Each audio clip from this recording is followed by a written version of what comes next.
про те, що в Україні триває друга хвиля російської дезінформації стосовно нібито, знову ж таки, нелегітимності влади. Про це заявив в ефірі телемарафону керівник Центру протидії дезінформації при РНБО Андрій Коваленко. Цитую. Вона триватиме протягом усього літа. З'являється купа сторінок у TikTok та канали в Telegram, які закликають виходити на мітинги у 20-х числах травня. Ці канали штучні. Зазвичай там по 1-2 відео, які розганяються через російські канали в Telegram. Організатори і творці цих сторінок знаходяться за межами України. Наразі триває протидія створенню інструментів, їх блокування. Він також зазначив, що в ці дні Росія планує вивести людей на вулицю, за що обіцяє платити гроші. Цитую. Вони намагатимуться зібрати якусь картинку, там навіть гроші пропонують людям, щоб вони прийшли на Майдан, постояли від 100 гривень на годину. Це повністю штучна операція. Задача Росії – це зробити картинку, що Володимир Зеленський – нелегітимний президент, з яким не можна домовлятися у майбутньому, розповів Коваленко. За його словами, Росія намагатиметься просувати тезу про нелегітимність Зеленського та влади не лише серед української аудиторії, а й серед партнерів Києва на Заході. Ці меседжі вже в мережі Х також фіксуються про легітимність Путіна і нелегітимність української влади. Крім того, вони намагаються таким чином зірвати саміт миру, який відбудеться у Швейцарії. Мовляв, навіщо туди їхати, якщо Зеленський нелегітимний?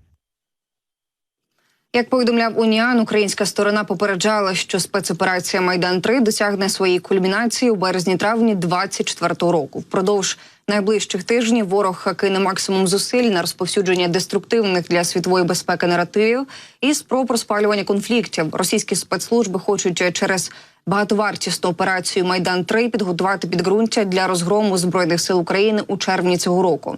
За інформацією ГУРМО, кульмінація російської антиукраїнської дезінформаційної кампанії «Майдан-3» протікатиме у вигляді маніпуляції, істерики і нагнітання ситуації стосовно мобілізації і рішень української влади. Напередодні в Інституті вивчення війни повідомили, що Росія почала інформаційну підготовку до операції «Майдан-3». Зокрема, йдеться про оголошення МВС Росії у розшук президента Володимира Зеленського, командувача сухопутних військ Олександра Павлюка та екс-президента Петра Порошенка. І у Білому домі прокоментували затримання 2 полковників управління державної охорони, які готували вбивство президента України Володимира Зеленського. Як повідомляє «Європейська правда», про це заявила речниця Білого дому Карін Жан-П'єр, яку цитує «Голос Америки». Вона назвала тривожними новинами факт затримання підозрюваних у підготовці замаху на українського президента. Це, безумовно, дуже тривожна новина, і, звісно, ми раді, що потенційній спробі вбити президента вдалося запобігти. Раніше СБУ повідомила про викриття мережі російських агентів, які готували вбивство Зеленського. Правоохоронці затримали 2 полковників управління державної охорони. Контррозвідка та слідчі СБУ зірвали плани ФСБ Росії із ліквідації президента України та інших представників вищого військово-політичного керівництва держави. Нагадаю, що у квітні повідомлялося про затримання польського громадянина, якого підозрюють у сприянні замаху на Зеленського.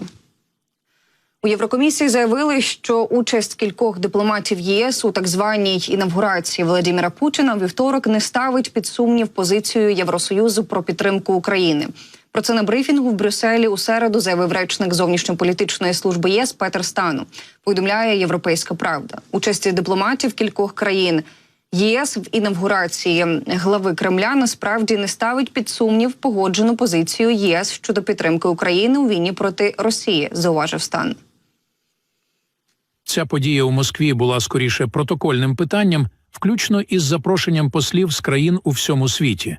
Більшість країн-членів ЄС вирішили не брати участь із причин, про які говорив високий представник Борель.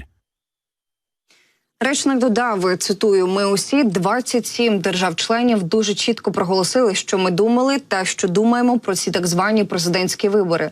Позиція дуже чітка, як і позиція щодо підтримки України». Він повторив, що участь кількох дипломатів у протокольній події учора в Москві не суперечить позиції ЄС про продовження підтримки України.